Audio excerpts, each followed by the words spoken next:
हास्य व्यंग की कुछ क्षण आज प्रस्तुत कर रहा हूँ। स्वागत है। भगवान के नाम से अपनी बात शुरू करता हूँ जी। मैं 4 बच्चों का बाप, मेरा हाल भगवान ही जानता है। हे भगवान, तू करोड़ों बच्चों का बाप, तेरा हाल कौन जानता है? ससुराल में हमने साली जी से पूछा, साली जी भोजन करने के लिए जूते खोलने पड़ेंगे क्या? तो जवाब मिला, खोलोगे नहीं तो खाओगे क्या? लड़के का बाप शादी से पहले जब लड़की को देखने आया तब उसने उससे पूछा, आपको धार्मिक ग्रंथों में से क्या क्या आता है? जी। लड़की बोली, रामायण आती है। हाँ। वह तो मैं आपको यहीं पे पढ़ के सुनाऊंगी और महाभारत आपके घर में आने के बाद करवाऊंगी। जैसे ही मेरी पहली कविता खत्म हुई कि दाएं पैर का एक जूता मंच पर आया। दाएं पैर का एक जूता मंच पर आया, मैं घबराया। पड़ोस में ही शैलेश जी बैठे थे। मैंने उनसे पूछा, भैया आप क्या करूं बताइए? वे बोले, एक जूते का करोगे भी क्या, एक कविता और सुनाइए। तो उनके आग्रह पर एक कविता और जी जी, मेरे आग्रह पे एक कविता और सुनाइए। धन की क्या स्थिति हो गई है, उसका क्रय मूल्य कितना घट गया है। जी। भीख में दिया हुआ 1 रुपए का सिक्का भिखारी ने मुझे वापस लौटा दिया। 1 रुपए का सिक्का जब भिखारी ने मुझे वापस लौटा दिया तो मैंने कहा, जनाब मेरा एक उसूल है, मैं किसी भी भिखारी को 1 रुपए से ज्यादा भीख में नहीं देता। भिखारी बोला, हुजूर मेरा भी एक उसूल है, मैं किसी भिखारी से भीख नहीं लेता। सेठ जी ने पूछा, मुनीम जी दुकान लगाने के लिए कोई बढ़िया फायदे की जगह बताइए। हाँ। मुनीम जी ने कहा, सेठ साहब फिर तो आप दुकान शमशान घाट में लगाइए। अच्छा। वहीं लगाने में फायदा है, उधारी डूबेगी नहीं, कोई लेकर के भाग भी जाएगा आखिर में तो वहीं पे आएगा। क्या बात है। बीमारी से कमजोर हो गए, 200 रुपये डॉक्टर की फीस दी। तो डॉक्टर ने बदले में हमको राय दी, कमजोरी है, सुबह शाम घूमने जाया करो, फल और मेवा खाया करो। डॉक्टर साहब की सीख सुनते सुनते हालत ये है कि फल और मेवा तो डॉक्टर साहब खा रहे हैं और हम सुबह शाम घूमने जा रहे हैं। बहुत अच्छे। हमारे साले साहब अपने आप को प्योर वेजिटेरियन बताते हैं। अच्छा। लेकिन जब भी आते हैं मेरा भेजा खाकर ही जाते हैं। आयोजक जी ने पूछा, भट्टर जी आप कहाँ तक पढ़े हो? अच्छा। हमने कहा, क्या पढ़ें, बचपन में शादी हो गई, हम मना करते और लड़ते रह गए। ज्ञान की गहराइयों को छोड़कर अज्ञान की ऊंचाई चढ़ते रह गए। सब संगी साथी पास हो आगे बढ़े, हम एक कक्षा में ही अड़ते रह गए। अरे सुबह तो एग्जाम था इतिहास का, हम रात भर भूगोल पढ़ते रह गए। भाई बहुत अच्छे। एक व्यंग का टुकड़ा और दे रहा हूं जी। मुनादी हुई कि अपने अपने हथियार पास के थाने में जमा करवा दें। जी। अच्छा। हमने भी सरकारी हुक्म के प्रति अपनी मुस्तैदी दिखा दी। बंदूक, तलवार, बर्छे और भालों के बीच अपनी कलम थाने में जमा करवा दी। क्या बात है भाई, वाह वाह वाह वाह वाह वाह। बहुत बढ़िया, वाह भाई। बहुत बड़ी बात, बहुत अच्छी बात। बेटा बोला, माँ मैं तुम्हारे दूध का कर्ज चुका दूं। अच्छा। ऐसा विचार मेरे मन में आ रहा है। माँ बोली, बेटे पहले दूध वाले का तो चुका दे। माँ बोली, बेटे पहले दूध वाले का तो चुका दे, 6 महीने से फिर कर जा रहा है। क्या बात है। साले साहब बोले, हमको अपनी बीवी पे गुमान है, आंखें गुलाब जामुन सी बर्फी से कान है। गालों को देखूं तो याद आती पेड़ों की, मथुरा की खुरचन सी खांसी में शान है, हंस दे तो मिस्री बरसे, कहा। देख देख लोग तरसे, लाखों और करोड़ों में एक मेरी जान है। मैंने कहा साले साहब एक बात तो बताइए, ये आपकी बीवी है कि मिठाई की दुकान है?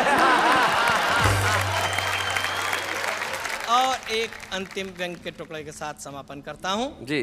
रामलीला मैदान में खड़े हुए हे रावण, तेरे 10 सिरों में 20 आंखें, कमाल है। जब तू रोता होगा तो वो दृश्य बड़ा अजीब होता होगा। रावण बोला बेवकूफ, ऐसा नहीं होता। रावण के राज में जनता रोती है, रावण नहीं रोता। क्या बात है, वाह वाह।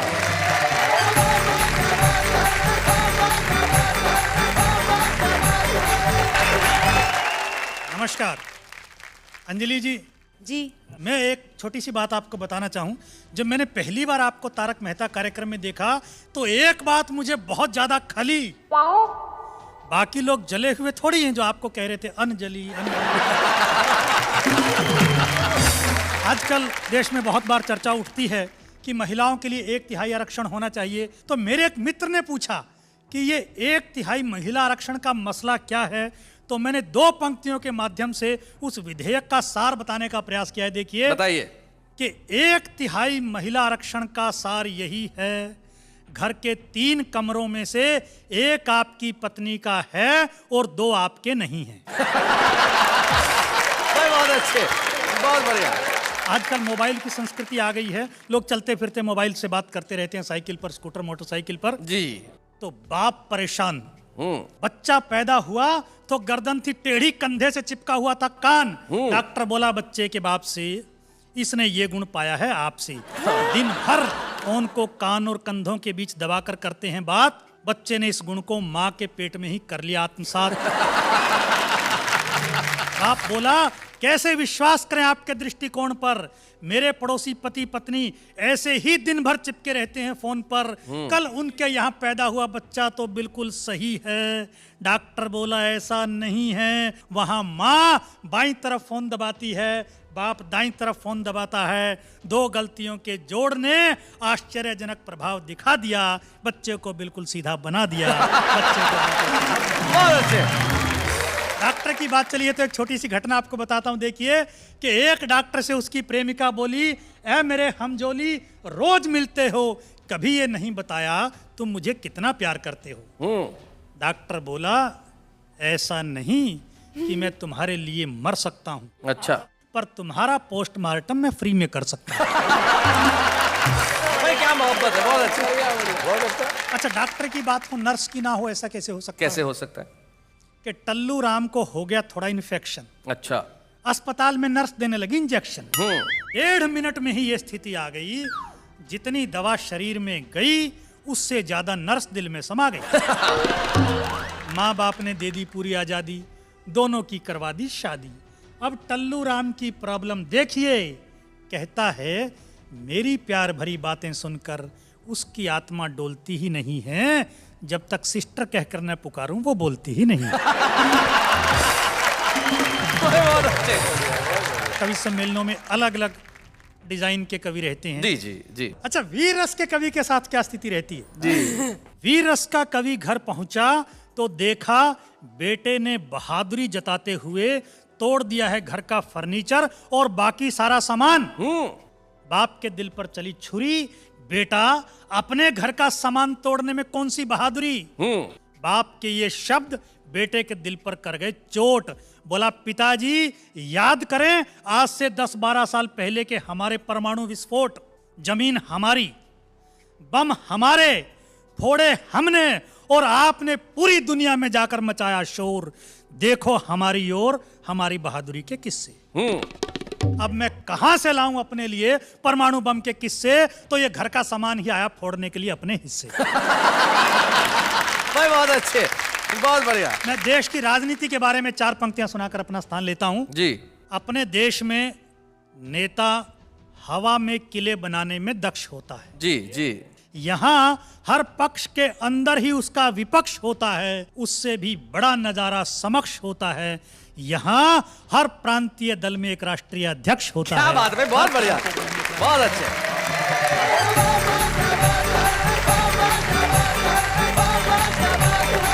दोस्तों, एक बार क्या हुआ कि प्रेमिका ने अपने प्रेमी से बोली कि अगर तुम हमसे शादी करना चाहते हो तो सबसे पहले तुमको मेरी माँ से मिलना होगा।